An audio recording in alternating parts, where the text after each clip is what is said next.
Hello guys, mahilig rin ba kayo kumain nito?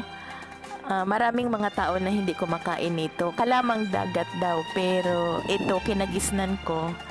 Mahilig talaga kami kumakain nito tuwing Miyerkules noon.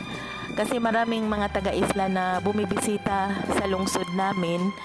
Tapos kami namang taga-bukid.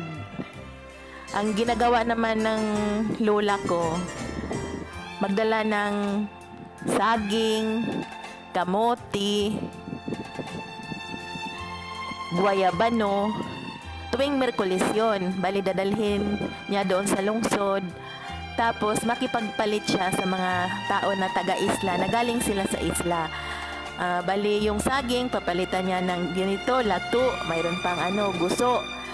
Tapos yung mga shells, tsaka mga tuyo, bagoong. Yan, tuwing Miyerkules yan.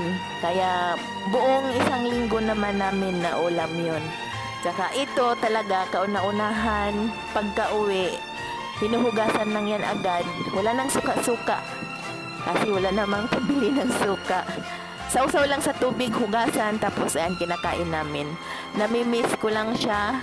Kasi nung doon din kami sa Maynila, bihira lang din kami makabili ng ganyan. Kasi bihira lang din kami makakita. Pag nakakita, bumibili, pero parang mag-iisip ka kung saan galing, kung malinis ba.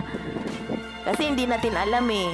Pagka sinabi kasing syudad, alam na kahit pupunta ka sa tabi ng ilog, maraming mga basura. Isip-isip muna kami bago kami bumibili niyan. Pero dito sa probinsya, safe naman siya kasi makikita naman natin na kunti pa lang yung mga populasyon. Tsaka medyo malinis pa naman yung dagat. Wala namang mga basura.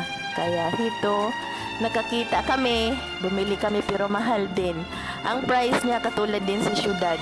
Kasi doon sa Maynila, ang price niya is 80, 1 kilo. Pag doon ka sa bayan, bibili. Pero pag sa palengke ka na, tumutubo na rin sila. Dito din, kahit probinsya, dito rin ang gagaling, mahal din. 80 na rin 1 kilo. Tsaka ito, bumili ako, grabe. Ang sarap, tausaw suka lang, sausaw suka. Sa pagkain nito guys, nakakatulong din to. Mayroon akong tiyahin noon. Galing siya ng Mindanao kasi nakapangasawa siya ng taga roon. Tapos, nagbakasyon siya dito. Ang laki-laki ng buwitter niya sa liig. Buhay pa noon yung lola ko. Ang sabi ng lola ko, kailangan lang daw niya kumain ng mga halamang dagat. Kaya ang ginagawa ng lola ko, dinadamihan niya yung dala niya ng mga prutas. Pinapapalitan niya doon tuwing Miyerkules sa taga-isla. Mas dinadamihan niya ito at saka yung guso at saka ito. Laging kumakain yung tiyahin ko. Araw-araw, yun kasi tinatabi lang ng lola ko. Tapos, yung guso, matagal naman kasi siya masira. Hindi siya katulad nito na mabilis lang siya masira. Yung gusto, aabot din siya ng 1 week. Talagang pinapakain ng lola ko, yung tiyahin ko, ng mga ganito, yung halamang dagat. Pero, biruin nyo, yung pagkain niya ng halamang dagat, hindi naman din namin sukat akalain na makakatulong din pala yun sa buwitter niya.